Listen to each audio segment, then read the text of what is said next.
Hey, welcome to the Sander Fact. One of the most common questions I get asked is how I come up with names, specifically fantastical names for books. And this is kind of a difficult one to talk about because there are so many different ways. It's almost like every book I write, I have a different process. But there are a few general ideas I've used over time.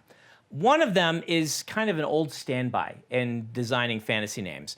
Early in my career, what I did is I would get a book, an atlas.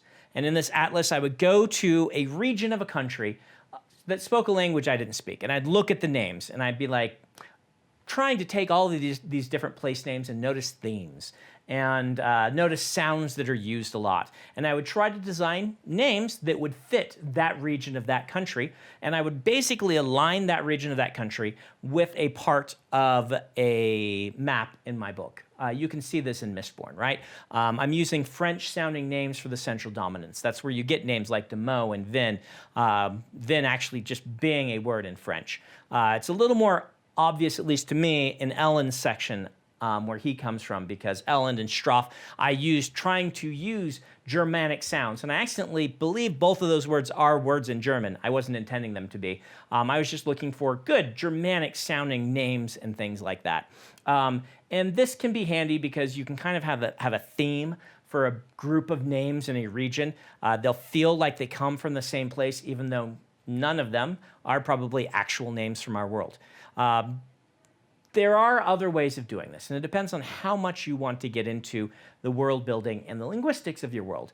Another thing that I often do is I build a sort of linguistic theme that isn't based on any real world theme, but something interesting to do with the themes of the places involved in the fantasy world. So for example, in Warbreaker, I use repeated consonant sounds to indicate that someone is from Tutelar or the places around it, right? And even Tutelar, you can see, or Ravina, these sorts of words. I don't do it with all of them, but this is why the names are things like Sesebron and whatnot. In the Stormlight Archive, symmetry is holy, and so I play with the idea of names that are palindromes or nearly palindromes quite a bit. I will usually also combine these with a few linguistic roots from a region. And in the Stormlight Archive, for instance, I spent a lot more time on the linguistics than I did in Mistborn. So in Mistborn, it's kind of surface level. Everyone speaks the same language, so I just wanted the names to have a slightly different feel.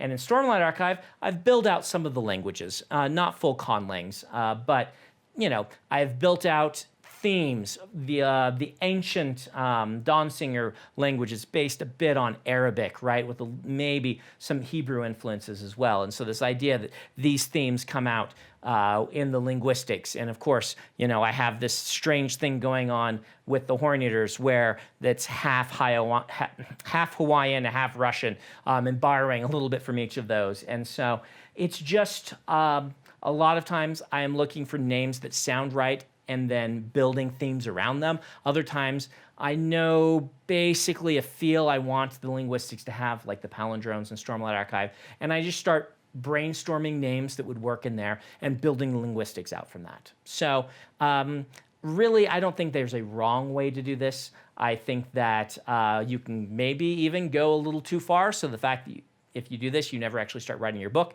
you're spending all your time coming up with names. Mostly, I will just use a name, and if it feels right after I've used it for a few chapters, I'll stick with it.